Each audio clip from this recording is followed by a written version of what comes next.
Hello दोस्तों। तो IBPS PO की नोटिफिकेशन आउट हो चुके हैं 2025 के। तो इसका जो IBPS का नोटिफिकेशन आया है वो 30/6/2025 को IBPS PO का नोटिफिकेशन आउट हो चुका है।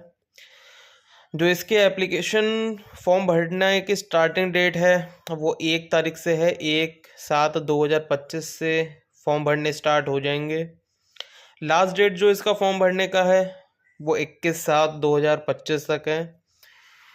जिसका जो प्रीलिम्स का जो एग्ज़ाम होगा वो अगस्त 2025 में इसका प्रीलिम्स का एग्ज़ाम हो जाएगा। और फिर बात करते हैं मेंस की। मेंस का जो एग्ज़ाम होगा वो अक्टूबर में होगा। अक्टूबर 2025 में इसका मेंस का एग्ज़ाम भी हो जाएगा। अब बात करते हैं इसकी वैकेंसी की कि लास्ट 3 ईयर्स की वैकेंसीज कितनी रही हैं। तो 2022 की में 7402 वैकेंसी आई थी।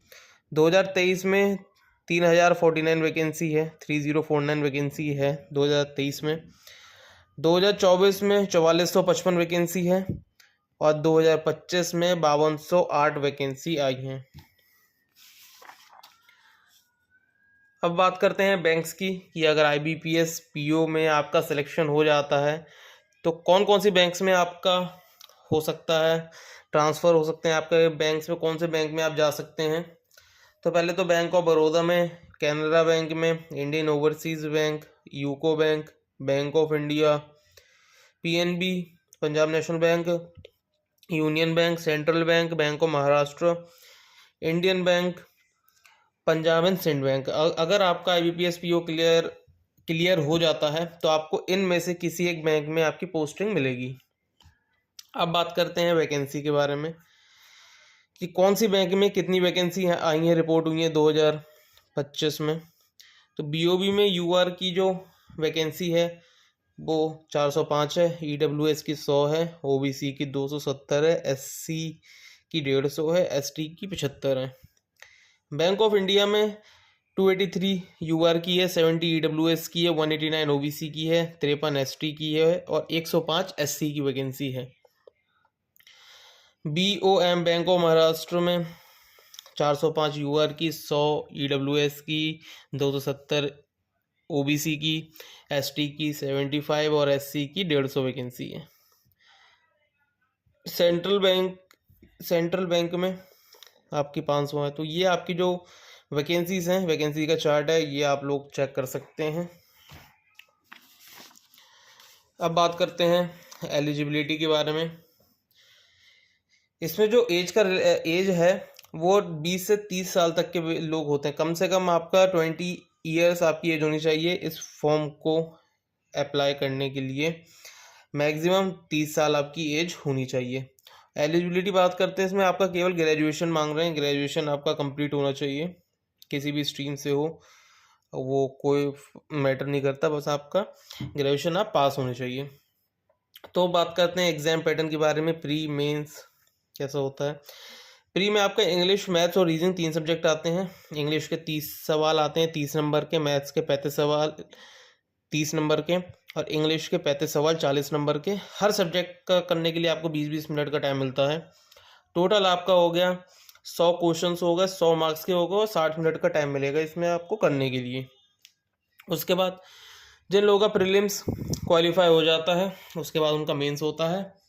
तो मेंस में आपको रीजनिंग के 40 क्वेश्चन 60 मिनट 40 क्वेश्चन आते हैं 60 नंबर के 50 मिनट में।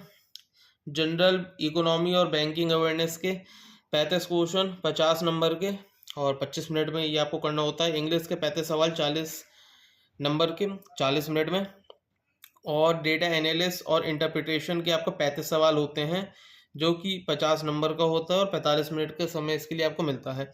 तो टोटल बात करते हैं 145 क्वेश्चन आएंगे। मेंस में 200 नंबर के होते हैं और इसके लिए 160 मिनट्स के आपको 160 मिनट का आपको टाइम मिलता है ये मेंस करने के लिए।